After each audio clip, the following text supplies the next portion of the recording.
अस्सलाम वालेकुम नाज़रीन, आप सबका इस्तकबाल है HN न्यूज़ में। मैं आपका होस्ट मोहम्मद अज़हरुद्दीन। आइए बढ़ते हैं तफसीलात की जानिब। आप तमाम नाज़रीन का इस्तकबाल है HN न्यूज़ में। नाज़रीन आइए देखते हैं आज के चंद अहम खबरें कुछ ही मिनटों में। कांग्रेस की हुकूमत पर वज़ीर आज़म मोदी की जानिब से की गई नुक्ताचीनी का वज़ीर आला तेलंगाना रेवंत रेड्डी ने जवाब दिया। सोशल मीडिया के अहम प्लेटफॉर्म एक्स पर सरगर्म रेड्डी ने अपनी हुकूमत के कारनामों से वाकिफ करवाते हुए कहा, इक़्तिदार में आने के 2 दिन के अंदर हमने ख़वातीन को मुफ्त बस सफ़र की सहूलत फराहम की। राजू आरोग्य श्री हेल्थ स्कीम के तहत हमने 10 लाख रुपये तक इलाज की सहूलत शुरू की।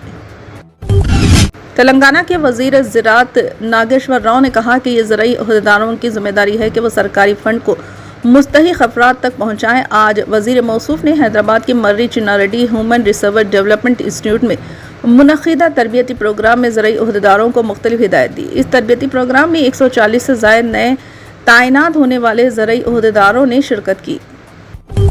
आंध्र प्रदेश हुकूमत ने विजयवाड़ा और विशाखापट्टनम में मेट्रो रेल प्रोजेक्ट शुरू करने 2024 की कीमतों के मुताबिक 42,362 करोड़ रुपये फराहम करने की मरकज़ को तजवीज़ पेश की है। एक अंदाजे के मुताबिक विजयवाड़ा में 2 मरहलों में 3 राहदारियों के काम के लिए 25,130 करोड़ रुपये और विशाखापट्टनम 2 मरहलों में 4 राहदारियों के काम के लिए 17,232 करोड़ रुपये दरकार होंगे। कांग्रेस जनरल सेक्रेटरी प्रियंका गांधी वड्रा ने वज़ीर आज़म नरेंद्र मोदी के इल्ज़ामात को झूठा और बेबुनियाद करार देते हुए कहा है कि आला तरीन ओहदे पर फाइज शख्स को मुल्क की रिवायत का एहतराम करना चाहिए और ओहदे के विखार का ख्याल रखना चाहिए और सियासी फ़ायदे के लिए झूठ नहीं बोलना चाहिए। मोहतरमा वड्रा ने कहा कि वज़ीर आज़म को झूठ का सहारा नहीं लेना चाहिए और झूठ बोलकर सियासी फ़ायदे के लिए कांग्रेस को कठेरे में नहीं खड़ा करना चाहिए। हिंदुस्तान की रिवायत सच्चाई पर मबनी है और मिस्टर मोदी को चाहिए कि वह झूठ का सहारा लेकर कांग्रेस को बदनाम ना करें। हिंदुस्तान ने बैनुल-अक़वामी लेबर ऑर्गेनाइजेशन समेत अक़वाम मुत्तहिदा के तमाम इदारों में इस्लाहात पर जोर देते हुए कहा है कि इससे आलमी सतह पर समाजी इंसाफ और पायदार व जामे तरक्की को फ़रोग़ देने का मुश्तरका विज़न यकीनी होगा। मरकज़ी वज़ारत मेहनत और रोज़गार में सेक्रेटरी और आने इंटरनेशनल लेबर ऑर्गेनाइजेशन की 352वीं गवर्निंग बॉडी मीटिंग से खिताब करते हुए कहा कि बैनुल-अक़वामी लेबर ऑर्गेनाइजेशन अक़वाम मुत्तहिदा के तमाम इदारों हिंदुस्तान इस्लाहत की वसी पैमाने पर हिमायत करता है। बैनुल-अक़वामी तंजीम की मीटिंग 28 अक्टूबर से 7 नवंबर तक स्विट्ज़रलैंड के शहर जेनीवा में मुनक़िद हो रही है। हुकूमत ने आज कहा कि इक़्तिसादी ताल्लुक़ात और वीज़ा और चीन के साथ सफ़र शुरू करने के लिए दोनों ममालिक के मुतालिका हुकाम के दरमियान जल्द ही एक मीटिंग होगी।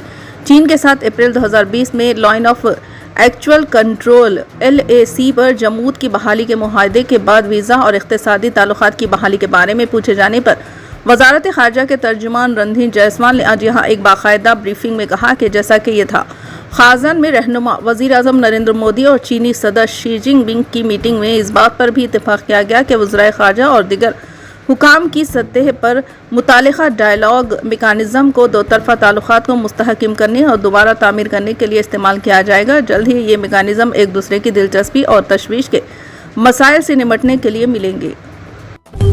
बॉलीवुड के किंग खान शाहरुख खान आज 59 साल के हो गए। नवंबर 1965 को दिल्ली में पैदा होने वाले शाहरुख खान के वालिद ट्रांसपोर्ट के कारोबार 2 से वाबस्ता थे। अदाकारी से जुड़ने और मवासिलात की मुख्तलिफ शक्लों को बेहतर तौर पर समझने के लिए शाहरुख खान ने जामिया मिलिया इस्लामिया यूनिवर्सिटी से अपनी पोस्ट ग्रेजुएशन मुकम्मल की और 1988 में शाहरुख खान ने छोटे पर्दे की सीरियल फौजी से बतौर अदाकार अपने कैरियर का आगाज़ किया। साल 1991 में शाहरुख खान अपने ख्वाबों को पूरा करने मुंबई आए। अजीज़ मिर्ज़ा ने शाहरुख खान की सलाहियतों को पहचाना और उन्हें अपने सीरियल सर्कस में काम करने का मौका दिया।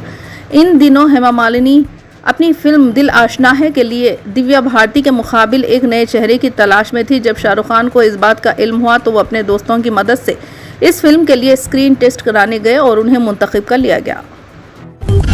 कर्नाटक के वज़ीर आला सिद्धारामैया ने हालिया दिनों में कांग्रेस हुकूमत पर वज़ीर आज़म नरेंद्र मोदी की तनकीद पर सख्त रद्दअमल ज़ाहिर किया और इनसे कर्नाटक में भारतीय जनता पार्टी के रिकॉर्ड की जांच करने की दरख्वास्त की।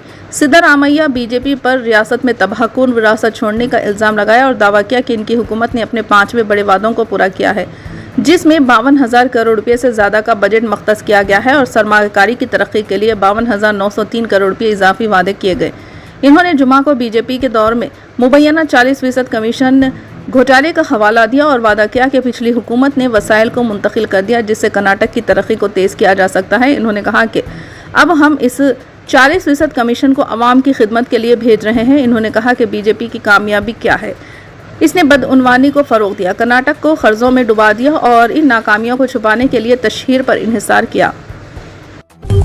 फिलहाल के लिए इस खबरनामे में बस इतना ही। देखने के लिए आपका बहुत बहुत शुक्रिया। अगर आप नए हैं इस चैनल पर तो सब्सक्राइब जरूर कर लें और बेल आइकन को भी दबा लें ताकि हमारी मजीद और भी अपडेट्स आप तक पहले मिले।